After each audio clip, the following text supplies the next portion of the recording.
Bienvenue sur Africa 24 dans cette nouvelle édition du Non-Stop Info. Voici les titres de l'actualité. Manifestation meurtrière au Tchad. Les manifestants opposés à la prolongation de la transition ont bravé ce 20 octobre l'interdiction de rassemblement décrétée par les autorités. De violents heurts ont éclaté entre forces de l'ordre et manifestants. Le bilan officiel fait état d'au moins 50 morts et plusieurs centaines de blessés.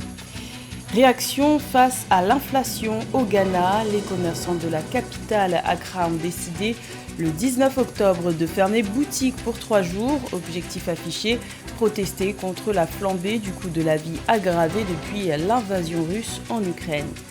Et la 7e édition de la Coupe du Monde féminine de football des moins de 17 ans se poursuit jusqu'au 30 octobre en Inde. 2 des 3 nations qui représentent le continent africain sont encore en lice et s'apprêtent à jouer les quarts de finale. Il s'agit du Nigeria et de la Tanzanie. Le Tchad a été secoué ce jeudi par des manifestations dans plusieurs grandes villes du pays. Les manifestants opposés à la prolongation de la période de transition et au maintien au pouvoir de Mahamat Idriss Déby, validé il y a quelques jours par le dialogue national, ont bravé l'interdiction des autorités en organisant ces rassemblements. De violents affrontements ont éclaté entre forces de l'ordre et manifestants. On parle même de tirs à balles réelles. Le bilan officiel fait état d'une 50aine de morts et de plus de 300 blessés. L'ancien opposant Saleh Kebzabo, tout fraîchement nommé Premier ministre, a décrété un couvre-feu de 18h à 6h du matin dans les villes de N'Djamena, Moundou, Doba et Koumra. Jusqu'à rétablissement total de l'ordre. Il a également annoncé la suspension de toute activité pour plusieurs groupes d'opposition, parmi lesquels figurent les transformateurs et Wakitama. Les locaux des partis concernés sont fermés pour une durée de 3 mois et une commission judiciaire pour établir les responsabilités est annoncée. Ces événements ont fait réagir sur la scène internationale. L'ONU réclame une enquête. L'Union africaine condamne la répression des manifestants. L'activiste politique tchadien Abdelkerim Yacoub Koundougoumi a réagi à la suite de ces événements. Écoutons-le. Ce qui s'est passé aujourd'hui, c'est sur 3 niveaux. D'abord, l'échec de la mission de la junte. 2, l'échec du dialogue. Parce que ce dialogue qui n'est pas un dialogue complet, un dialogue qui est inclusif, un dialogue sincère. Justement, si l'objectif de ce dialogue était d'éviter aux Tchadiens de revivre ce qui s'est passé ce matin, c'est que c'est un échec total. Étant donné qu'aujourd'hui, la majorité des principaux mouvements politiques, politico-militaires et de la diaspora n'ont pas pris part et aujourd'hui se retrouvent contre cette junte. Malgré ce gouvernement de transition qui a été mis en place, qui comprend certains membres de l'opposition tchadienne et de la société civile, mais cela n'a pas suffi pour pouvoir aujourd'hui convaincre l'ensemble des Tchadiens sur la volonté de cette junte de transmettre le pouvoir à un gouvernement civil démocratiquement élu. Le pire, c'est qu'aujourd'hui, le stress des Tchadiens a encore augmenté, étant donné que pendant du dialogue, il faut mettre entre guillemets, la junte a réussi à imposer le fait que le président de la junte puisse être en même temps président de la transition et aussi potentiellement avoir le droit de pouvoir être candidat.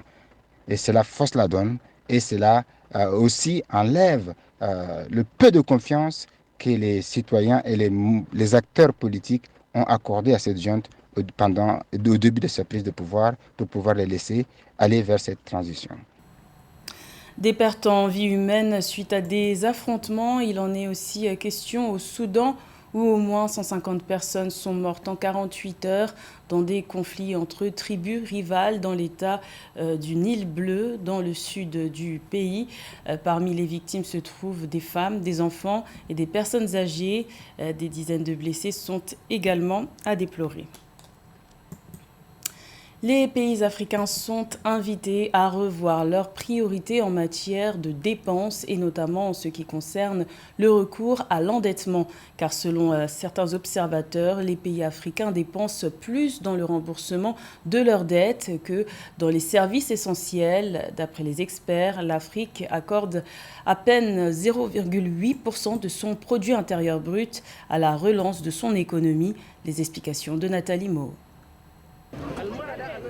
Pour mieux résister aux chocs économiques, l'Afrique a diversifié ses sources de financement. Depuis 2007, les pays africains délaissent peu à peu les prêts concessionnels pour se tourner vers le marché des titres publics afin d'obtenir des eurobonds. Revenu sur le marché des eurobonds en 2021 après la pandémie de Covid-19, l'Afrique a levé 11,7 milliards de dollars au premier semestre. Les experts estiment que les emprunts du continent restent relativement faibles. Et donc aujourd'hui, on a à peu près la moitié de la dette africaine qui est une dette extérieure. Alors est-ce que c'est une bonne chose ou est-ce que c'est une mauvaise chose? Je dirais que généralement c'est une bonne chose de diversifier les sources de dette puisque ça nous permet de mieux résister aux chocs en ayant une diversification des sources de financement. Le 15 octobre 2022, à l'occasion d'une conférence de presse en ligne du Fonds monétaire international, les gouvernements zambiens et zimbabwéens ont appelé les partenaires financiers de l'Afrique à procéder à un allègement rapide de la dette du continent. Selon des observateurs, les pays dépensent plus dans le remboursement de dettes qu'ils n'en consacrent aux services essentiels. En comparaison, les pays riches consacrent 8% de leur PIB à la relance économique contre 0,8% pour les États africains. En intégrant un programme du FMI, on craignait de manquer de financement pour les secteurs sociaux. Nous avions peur d'aggraver la pauvreté, mais c'est l'inverse qui s'est produit. Notre gouvernement est désormais résolu à revoir nos priorités en matière de dépenses. Des chercheurs révèlent que la moitié de la dette publique de l'Afrique est émise au niveau national et le reste est dû à des partenaires extérieurs. Ils alertent qu'il existe un vrai risque à recourir systématiquement à des organismes privés pour obtenir des financements. Le Fonds monétaire international préconise l'assainissement du circuit de collecte des recettes pour limiter le recours à l'endettement. Également dans l'actualité en Tunisie, les plus de 3000 boulangers qui avaient entamé une grève le 19 octobre pour réclamer le versement des subventions impayées depuis 14 mois par l'État ont repris du service ce jeudi suite à un accord conclu entre la Chambre nationale des propriétaires de boulangerie et le ministère du Commerce. En vertu de cet accord, le ministère du Commerce a décaissé une première tranche de 40 millions de dinars, soit plus de 12 millions de dollars pour couvrir les subventions de 2 mois. Une deuxième tranche de 2 autres mois devrait être décaissée en novembre ou décembre. Rappelons que la Tunisie est en proie à une grave crise financière à laquelle vient s'ajouter une crise politique depuis que le président Kais Saied s'est arrogé les pleins pouvoirs en juillet 2021.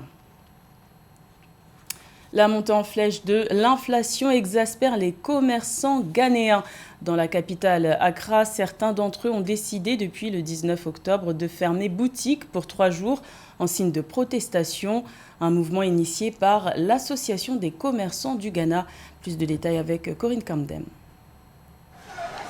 Les rues généralement animées du quartier central des affaires d'Accra étaient calmes cette semaine alors que les Ghanéens ont fermé boutique à l'appel de la Gouta, le syndicat des commerçants du Ghana, pour protester contre la crise économique.